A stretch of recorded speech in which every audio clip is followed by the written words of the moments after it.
Lang tong nagawa ko, Kobe. 32 inches ito. Ang problema nito pag binuksan mo, vertical bar lines lang siya na walang display. Blanco yung screen, tapos nagba-bar lines lang yung guhit na vertical.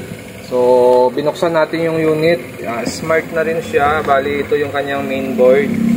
At gumamit siya ng tikon na ganito. Yan, ganyang tikon yung ginamit niya. So nagtry ako magpalit ng ibang tikon. Kasi meron akong extra dito. Iba ang design ng tikon niya. Kagaya nito, iba naman ang forma ng tikon na ito sa tikon na yan. Yan, magkaiba yan.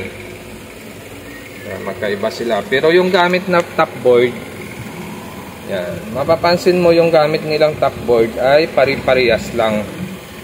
Parehas lang ang design. So nagtry ako isalpak itong isa.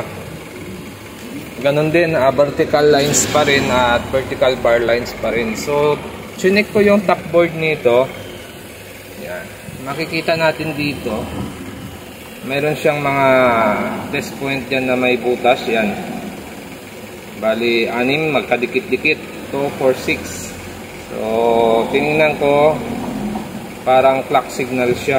So, nag-try ako mag-cut dito sa kabila kasi medyo mahaba-haba yung pin dito sa kabila, kaya nag-cut ako rito. Yan. Kinat natin dyan yung 6. 1, 2, 3, 4, 5, 6. Yan. Bali, 6 na circuit dyan, kinat ko. Patsambahan lang din ito.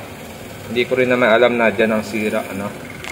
So, nung nag-cut tayo dyan, yun, no? Nagka-picture na siya. Yan. So, tsamba-tsamba lang ito. Hindi ko naman akalain na dito talaga ang problema ng unit natin. So nung nag-cut ako sa side na ito, nag-normal yung display, nagka-picture na siya, normal na. So ibig sabihin itong side na to buo. At pag nagka-trouble kayo ng ganitong top board, yan, ganyang top board ang gamit. Yan. Ay mayroon itong clock signal at pwede kayo mag-cutting method. Okay? So yan, no? Okay pa siya. So ito, hindi pa tayo nag-cut dito. Malinis pa yan dito sa kabila. Pero dito sa kabila, dito tayo nag-cutting method. Yan. So makikita nyo, kinat na natin yan. Bali 6 lang yung kinat natin dyan. Ito lang. Yan. 1, 2, 3, 4, 5, 6. Bali 6 pin lang yan. So hindi na ako nagsukat-sukat dito ng supply. Diretso na ako cutting. Okay. So share ko lang na ito.